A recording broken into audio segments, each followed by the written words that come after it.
আবহাওয়া অফিস বলছে মাস জুড়েই এমন তাপপ্রবাহ থাকবে। পুরান ঢাকার নবাববাড়ি এলাকায় আছেন সহকর্মী মানিক শিকদার। মানিক, আমরা জানি যে তীব্র গরমে জনজীবন বিপর্যস্ত। গরম থেকে বাঁচতে নবাববাড়ির পুকুরে গোসল করে স্বস্তি খুঁজছেন সব বয়সী মানুষ। আপনার কাছ থেকে জানবো সেখানকার বিস্তারিত। ওয়ালটন ফ্রিজ কিনে অনেকের মতো আপনিও হয়ে যেতে পারেন মিলেনিয়াল। সেরা পণ্যের সেরা অফার। রক্তিম, আপনি যেমনটি বলছিলেন যে আসলেই পুরান ঢাকার যে পুকুর পাড়ে আমরা আছি, নবাববাড়ি পুকুর ঘাটে, সেখানে আপনি দেখতেই পাচ্ছেন যে এখানে অসংখ্য মানুষের কিন্তু একটা ভিড়।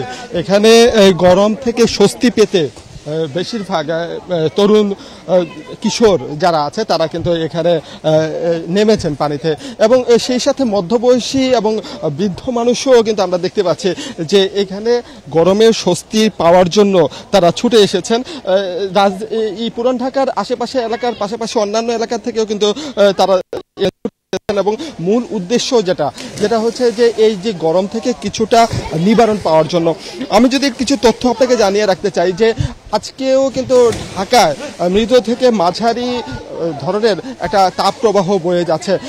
এছাড়া বিশেষ করে চুয়াডাঙ্গা, রাজশাহী যে সমস্ত জেলাগুলো আছে সেই জেলাও কিন্তু তাপপ্রবাহ বয়ে যাচ্ছে। আমি যদি একটু কথা বলতে চাই, আমাদের সাথে এখানে একজন বয়স্ক লোক আছেন, তার সাথে একটু কথা বলতে চাই যে এই যে চাচা, আপনি এখানে কেন নেমেছেন, কেন আসছেন এখানে গোসল করতে আসি।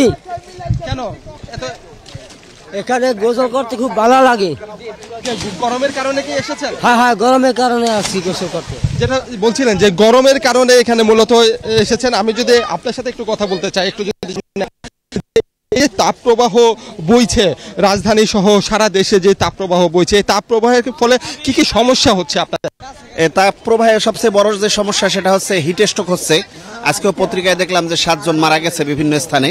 তো আমরা আরো এই আবহাওয়া অফিস খবর দিয়েছে যে আরো দীর্ঘদিন এই প্রক্রিয়া চলবে। যেটা উনি বলছিলেন যে তাপপ্রবাহের ফলে যে নানা রকম সমস্যা কিন্তু তৈরি হয়েছে, অনেকে অসুস্থ হয়ে পড়ছেন, এবং এখানে এসেছেন একটু ঠান্ডাতে স্বস্তি পেতে। তবে চিকিৎসকরা যেটা বলছেন যে এই অতিরিক্ত তাপপ্রবাহের ভিতরে এভাবে আসলে নামাটা স্বাস্থ্যসম্মত নয়। তো আমার কাছে এখানে থাকা এই ছিল সর্বশেষ তথ্য। মানিক, আপনাকে অসংখ্য ধন্যবাদ।